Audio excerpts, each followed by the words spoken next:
Siapa mereka yang menuntut itu? Orang-orang yang pernah mereka sakiti, orang-orang yang pernah mereka zalimi, orang-orang yang pernah mereka tindas di dunia. Maka kata Rasulullah, ketika kejadian ini berlangsung di akhirat kelak, maka dosa-dosa orang itu, maka amalan-amalannya yang banyak itu akan diberikan kepada orang yang mereka zalimi, orang yang mereka fitnah, orang yang mereka sakiti di dunia, sampai habis harta, sampai habis pahala-pahala mereka itu.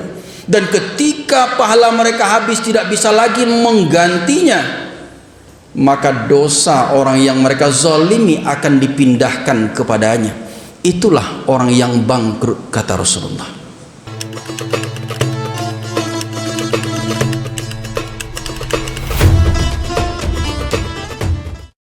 Bismillahirrahmanirrahim. Assalamualaikum warahmatullahi wabarakatuh. Alhamdulillahil wahidil qahhar, al-azizil ghaffar, khaliqil jannati wan nar. Ashhadu an la ilaha illallah wahdahu la syarika lah, wa ashhadu anna Muhammadan abduhu wa rasuluh, la nabiyya wa la rasula ba'da. Kaum muslimin, kaum muslimat, jamaah zuhur Masjid Asy-Syifa, semoga Allah merahmati kita semua. Bersyukur kita kehadirat Allah Subhanahu wa taala atas segala limpahan rahmat dan karunia-Nya. Alhamdulillah, kita sudah selesai melaksanakan kewajiban kita melaksanakan salat zuhur berjamaah. Mudah-mudahan di setiap sisa umur yang Allah berikan kepada kita dapat kita pertanggungjawabkan dalam bentuk syukur dan istiqamah di jalannya. Salawat dan salam Allahumma salli ala Sayyidina Muhammad wa ala ali Sayyidina Muhammad. Semoga selalu tercurah untuk junjungan kita Nabi Muhammad sallallahu alaihi wasallam. Bapak Ibu saudaraku yang dimuliakan Allah, pada satu kesempatan Rasulullah sallallahu alaihi wasallam bertanya kepada sahabat, tahukah kamu sekalian siapakah mereka orang-orang yang muflis, bangkrut? Atadrunal muflis? Tahukah kamu siapa mereka yang bangkrut? Qalu, sahabat menjawab, orang bangkrut itu ya Rasulullah, mereka yang tidak punya dirham, mereka yang tidak punya uang sehingga tidak bisa menikmati kehidupan. Dijawab oleh sahabat dengan jawaban yang sangat normatif. Betul kata Rasulullah, tapi ada yang lebih parah dari itu. Orang yang bangkrut itu kata Nabi adalah bahwa di akhirat kelak akan ada manusia yang membanggakan diri dengan amalan-amalan salatnya, dengan amalan-amalan puasanya, dengan umrah dan hajinya. Mereka bangga bahwa amal mereka sangatlah banyak. Tapi ternyata amal yang banyak itu, umrah full Ramadan, salat berjamaah, haji, puasa Senin Kamis, ternyata itu tidak bisa membantu mereka. Kenapa? Karena bersamaan dengan mereka itu diiringi oleh orang-orang yang menuntut. Siapa mereka yang menuntut itu? Orang-orang yang pernah mereka sakiti, orang-orang yang pernah mereka zalimi, orang-orang yang pernah mereka tindas di dunia. Maka kata Rasulullah, ketika kejadian ini berlangsung di akhirat kelak, maka dosa-dosa orang itu, maka amalan-amalannya yang banyak itu akan diberikan kepada orang yang mereka zalimi, orang yang mereka fitnah, orang yang mereka sakiti di dunia, sampai habis harta, sampai habis pahala-pahala mereka itu. Dan ketika pahala mereka habis tidak bisa lagi menggantinya, maka dosa orang yang mereka zalimi akan dipindahkan kepadanya. Itulah orang yang bangkrut, kata Rasulullah.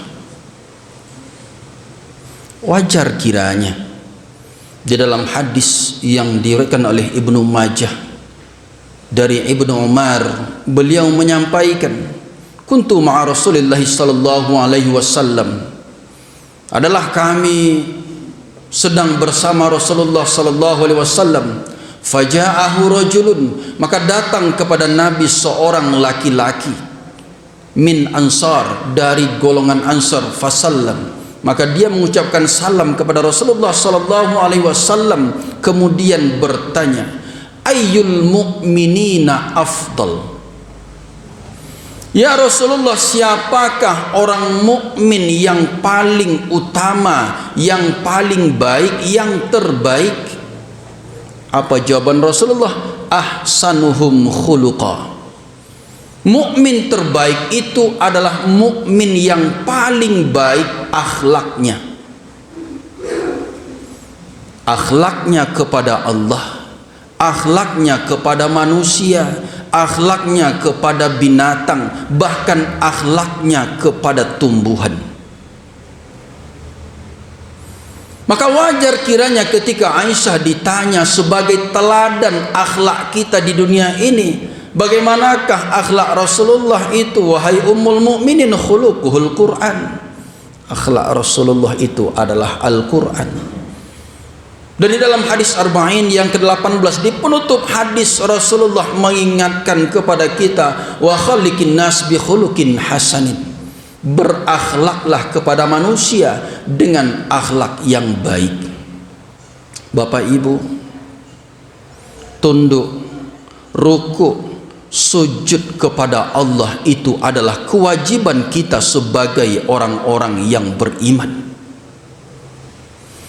Tetapi lebih daripada itu, Allah ingin kita membangun pondasi ketaatan itu dalam koridor kebaikan kita, baiknya kita, terjalinnya silaturahmi kita, terhubungnya jembatan hati kita dengan saudara-saudara kita. Baik hubungan dengan keluarga, baik hubungan dengan sanak kerabat, baik hubungan dengan tetangga. Hablum minallah wa hablum minan nas. Maka orang-orang yang mengaku beriman kepada Allah, dapat kita maknai bahwa imannya kepada Allah itu harus dibuktikan dengan perilaku baiknya kepada sesama manusia. Ketika dia mengaku beriman, ketika dia rukuk dan sujud, tetapi rukuk dan sujudnya tidak mampu melembutkan hatinya untuk mengasihi sesama manusia, maka imannya kosong. Inilah tantangan terberat kita sebetulnya. Kenapa? Karena kebangkrutan di dunia mungkin masih bisa kita robah, tapi kebangkrutan di akhirat tiada kata menyesal lagi. Kita hanya akan menerima ganjarannya. Maka Bapak Ibu jamaah zuhur yang dimuliakan Allah, dilanjutkan pertanyaan oleh sahabat tadi, ayyul mu'minunal aqyas, lalu siapakah orang mukmin yang paling cerdas itu ya Rasulullah? Dijawab oleh Nabi, orang mukmin yang paling cerdas itu adalah ahsanuhum aktsarahum zikral maut, orang yang paling banyak mengingat kematian dan sangat terbaik persiapannya menghadapi kematian itu. Ini yang harus kita takutkan. Hari ini kita berada pada tanggal 2 Muharram 1448 Hijriah. Tahun berganti, musim berubah, umur kita bertambah, tapi jatah hidup kita berkurang. Kita tidak tahu Bapak Ibu, Kapan Allah akan memanggil? Kapan Israel akan melaksanakan tugasnya kepada diri kita? Maka disinilah fungsi iman itu. Bagaimana keimanan kita itu hidup dinamis, menjadikan kita pribadi yang awas, pribadi yang mawas diri, selalu ingat setiap saat, tidak tua, tidak muda, tidak sehat, tidak sakit, kematian siap menjemput kita. Maka tugas kita adalah mempersiapkannya dengan sebaik-baiknya. Dan pondasi utama diajarkan oleh Rasulullah bahwa ketaatan kepada Allah dan Rasulnya tidak boleh terpisah dengan perbuatan baik, dengan akhlak yang mulia kepada sanak saudara, kepada ibu dan bapak, kepada tetangga, karib kerabat, dan orang-orang di sekitar kita. Maka selagi nafas masih di badan, selagi nyawa masih di dalam raga kita, manfaatkanlah hidup ini untuk berbuat baik kepada orang lain. Apapun profesi kita, usahakan jangan pernah menyakiti, jangan pernah menzalimi, jangan pernah mengambil hak orang lain, tapi upayakanlah bagaimana keseharian kita bisa membahagiakan mereka, mencarikan jalan keluar setiap solusi dari setiap masalahnya, membantu ketika mereka butuh bantuan, saling menghargai, saling menghormati. Mudah-mudahan Allah jaga iman kita dalam akhlak-akhlak yang mulia tadi, sehingga persiapan kita menghadapi kematian itu betul-betul paripurna. Aksiru zikra hazimil lazzat, kata Rasulullah, perbanyaklah mengingat sesuatu yang memutus kelezatan. Mudah-mudahan Allah jadikan kita hamba-hambanya yang taat, hamba-hambanya yang istiqamah, dan hamba-hambanya yang saling mengasihi dengan sesamanya. Billahi taufik wal hidayah wal ridha wal inayah. Banyak maaf. Assalamualaikum warahmatullahi wabarakatuh.